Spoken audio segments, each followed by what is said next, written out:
this is your time. Yeah. This is your time cyangwa bivuze ngo iki ni igihe cyawe. Iyo tuvuze ngo iki ni igihe cyawe aho usabonamo ibintu byinshi. Udashaka kuba umucuruzi business yawe itagenda neza, ariko iki ni igihe cyawe ko business yawe hari ibyo ushobora guhinduramo ikagenda. Ikindi nka ku bajene bafite indoto zitandukanye, ariko reka tuvuge nko ku bantu bakunda kuririmba just bashaka kuba abahanzi, nabo ni igihe cyabo. Ubundi baravuga ngo byuka urabagirana. Ni igihe cyo kubyuka bakarabagirana. Tuzajya tuganira ku bintu byinshi bitandukanye, ni ukuri bajye batera agatebe ahubwo bicare kugira ngo bavome ubwenge hafi aho rwose. Noneho rero icyo kiganiro tuzajya tukinyuzaho ryari cyangwa se muzajya mugikurikirana ryari? Ni ku munsi wo kuwa gatanu saa 12 rwose muzajya musanga twabateguriye neza cyane nk'ibisanzwe. Yego kabisa. Ariko ndagira ngo usobanure cyane ku banyamuziki. Ku banyamuziki? Yego, kuri music kabisa.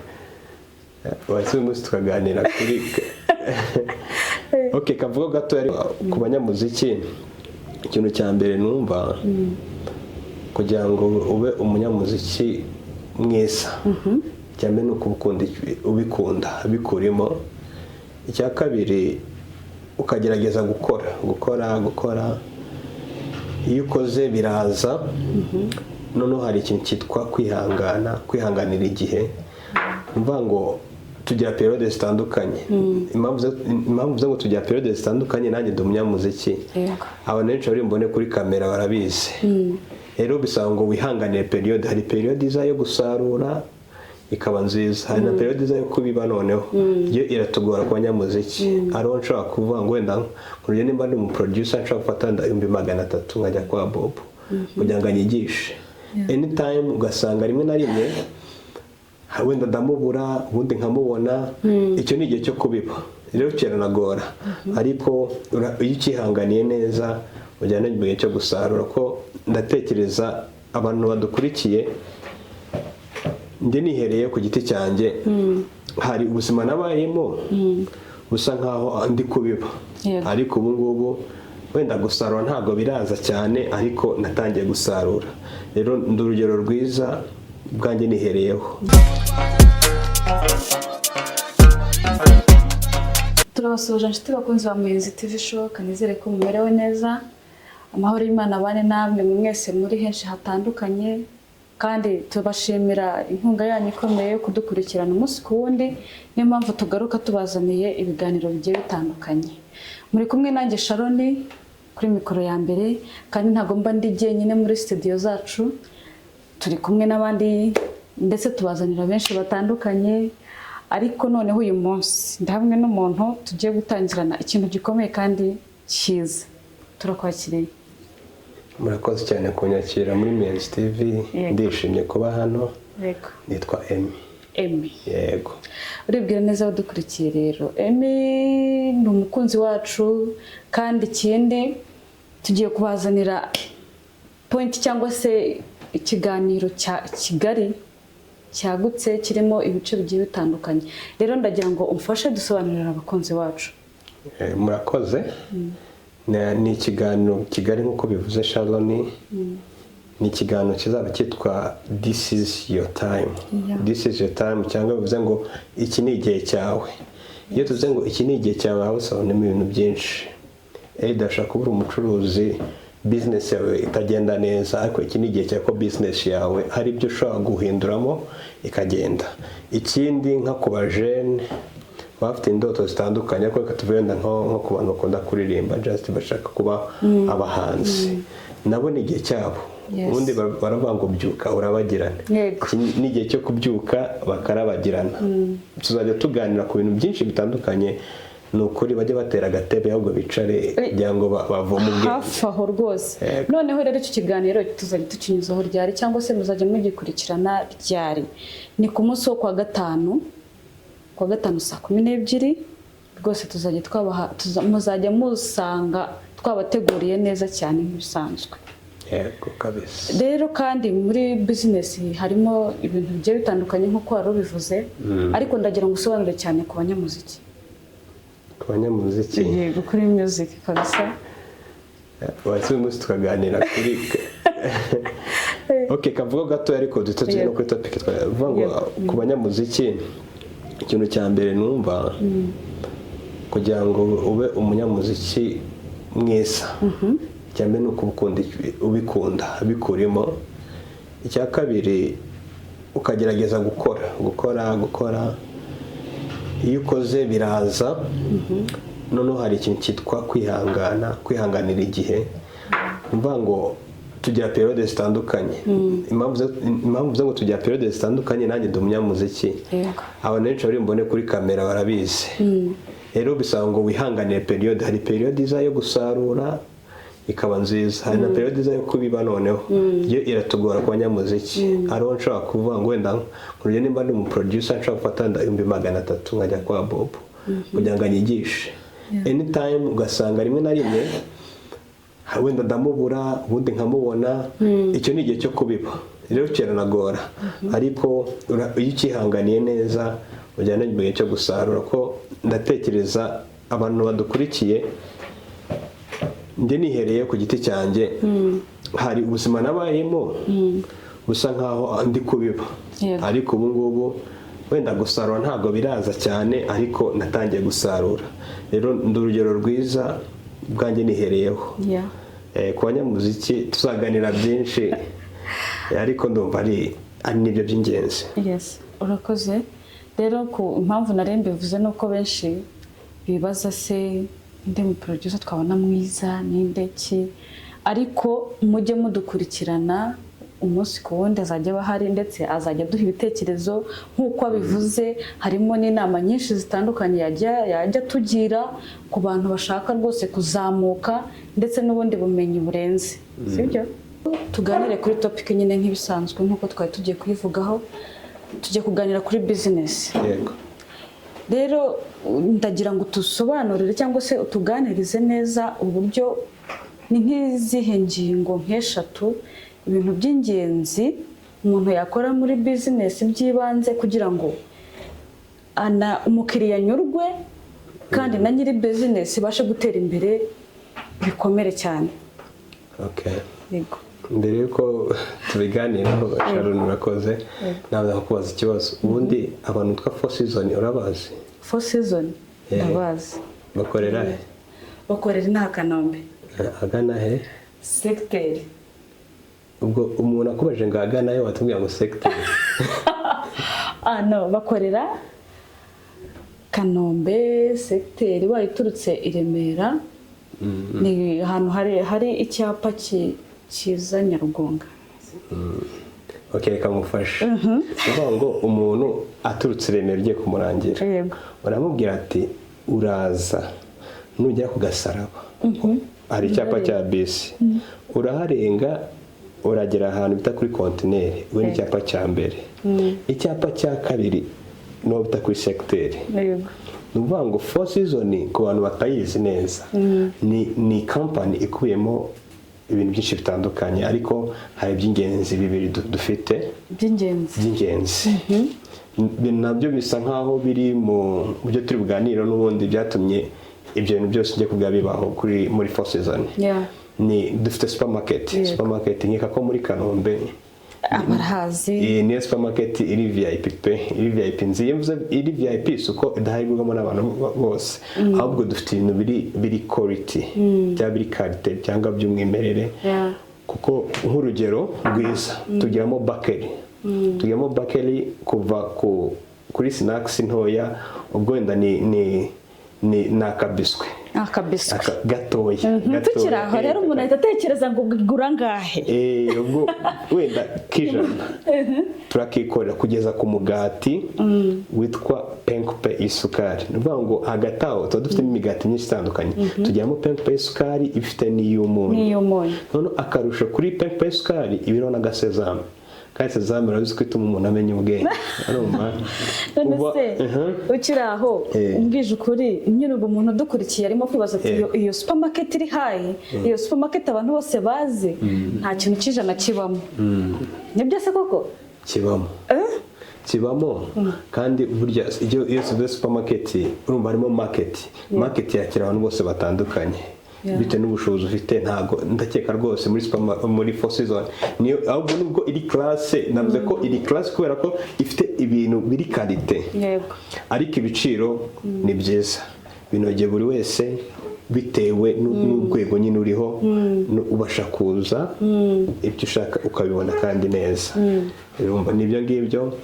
Narimo ndava ku mugati cyane cyane, nicyo kintu kubura umugati ukoreshwa n'abantu benshi, ariko iyo ugiye kugura umugati ugasanga umugati ugiye kugura waturutse ahandi ntabwo ari bo bawikoreye, iki kiba ari ikibazo.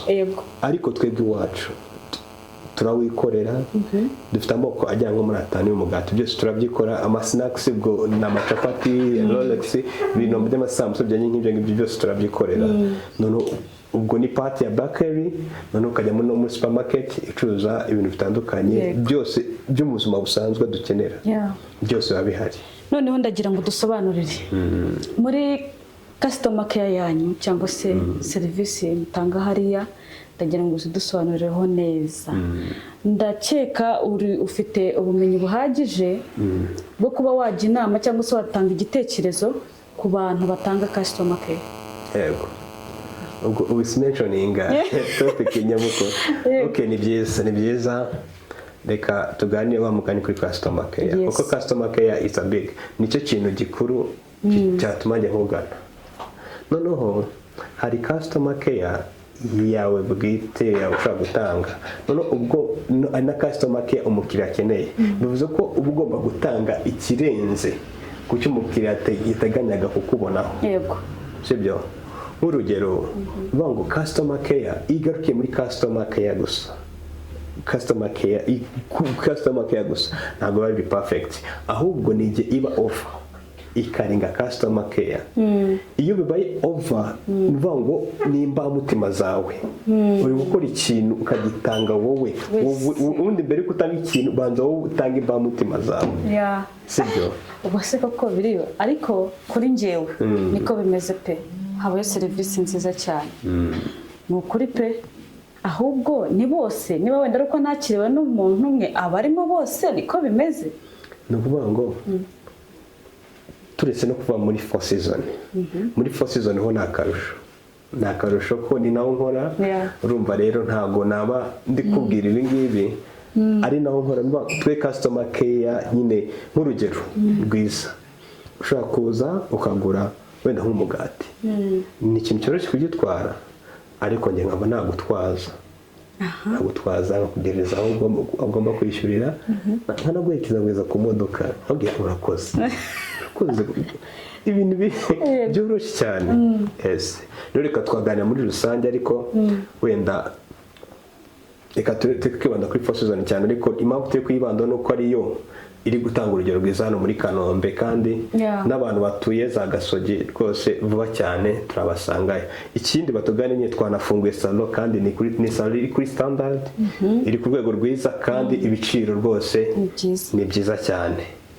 Turabashimye ko bagiye kutugana cyane rwose. Bakobwa beza, badamu, basore, bagabo, hari salon ya Four Seasons, yo muri Four Seasons nyine. Ndagira ngo mbabwire ngo babakoraho neza, babakoraho ukaba mwiza. Rero mubayoboke, mubagane. Sinzi wenda niba hari ikindi kintu batubwira. Okay, nyine kuri twavuze ko tugane kuri customer care, wenda duskiriye nk'iminota mikeya, ariko hari utuntu turi point nyine dukeya. Yego, nuvuga ngo turavuga ngo ugomba gutanga ibirenze n'umukiriya atekerezaga. Icyo ni icya mbere. Noneho hari ibintu by'ingenzi nabyo bikoye muri customer care. Buriya iyo umukiriya akuganye uramwumva. Ikintu cya mbere ubanza kumwumva neza. Ubanza no iyo biba byiza kurushaho uramusuhuza, wamara kumusuhuza ukanaseka, smile, ugaseka. Tuvuge nk'urugero ko ufite nk'abakiriya nka 5 kandi bose ugomba kubakira icyarimwe. Buriya iyo umukiriya aturutse nk'ariya ukamubwira welcome cyangwa urakaza neza, yajya kumubaza tubakirize iki. rero twakomeje kumva Four Seasons ndetse n'izo serivisi zanyu, ariko nkibaza cyangwa se hari umuntu ushobora kwibaza ati ubwo umuntu ashobora kubabona ate? Hari imbuga nkoranyambaga mufite mukoresha umuntu yabasangaho cyangwa se yahamagara? Ese ikindi nanone mugira delivery? Reka ngusoze mere kuri delivery. Delivery turayigira aho waba uri hose. Four Seasons ibyo ukeneye tubikugezaho kandi bikakugeraho rwose ari nta makemwa.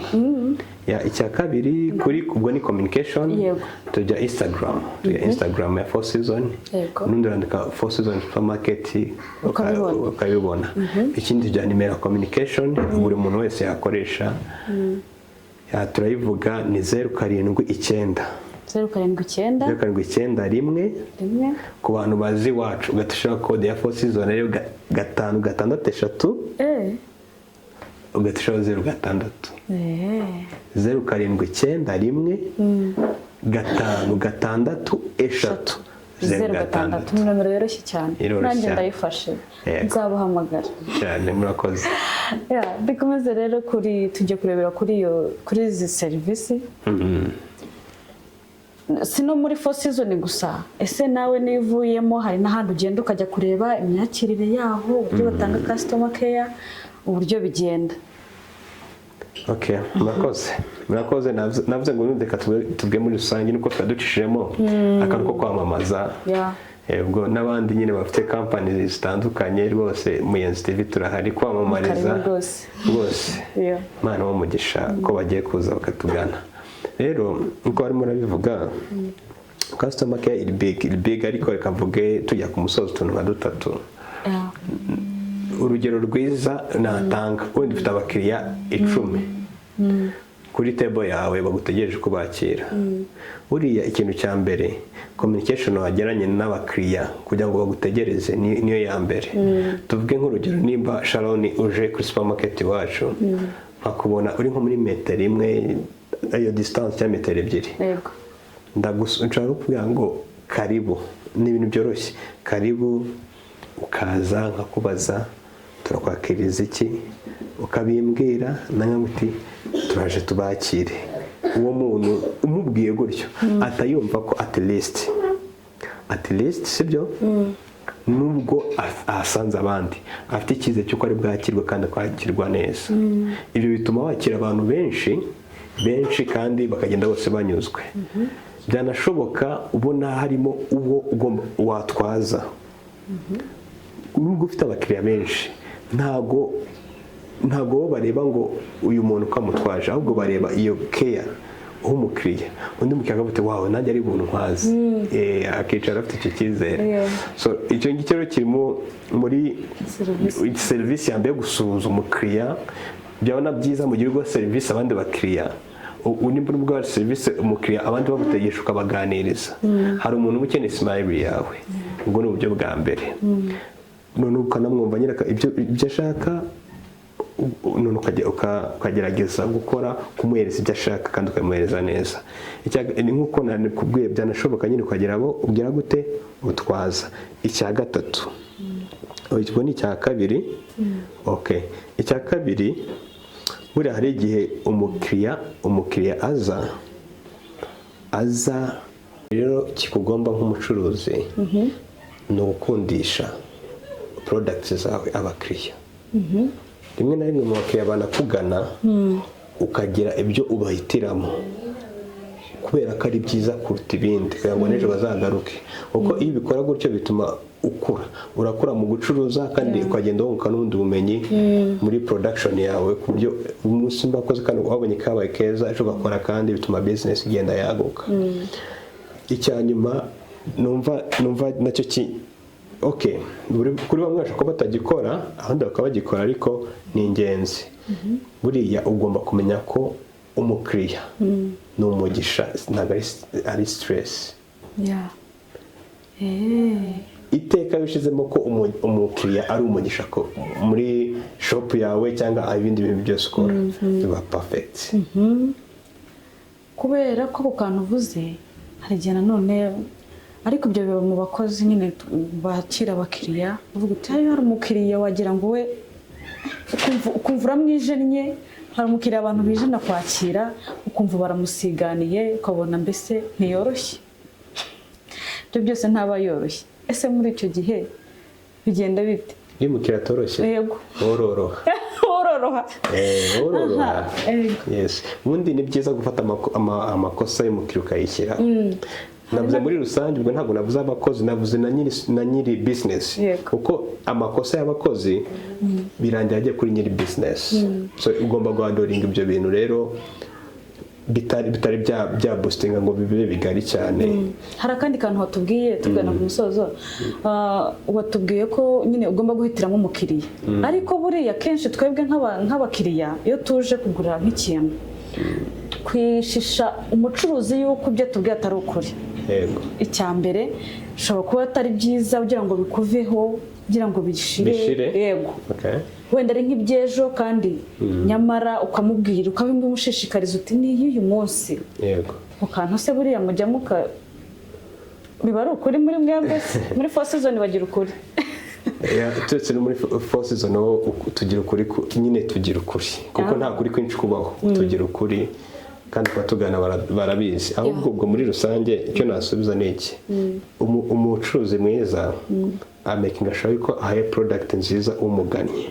Kuko iyo uhaye umukiriya ikintu nawe ubwawe utizeye, ingaruka za mbere niza nk'umucuruzi ko uruzinga clients, umukiriya aragenda kandi ibyo umukiriya umwe ashaka gutuma abakiriya 10 bagenda. Kuko ushaka kugura ikintu ukizanye iwacu mu rugo, nanjye naza kugurira bikarangira ko ikiza nuko umukiriya aba clair agatanga ikintu nawe ubwe yakumva ko ari we bagihaye, yanyurwa nyo service. Turagushimiye rero kubw'umwanya wanyu, gusa ntago ari none hagusasuye umunsi gusa, ni buri gihe kuri umunsi wo kwa gatanu tuzajya tuba turi kumwe. Bakoze turagushimiye cyane. Bakoze cyane. Ibiganiro byacu nakagaruka kuri Muyenzi TV. Amahoro y'Imana abe namwe. Ciao ciao.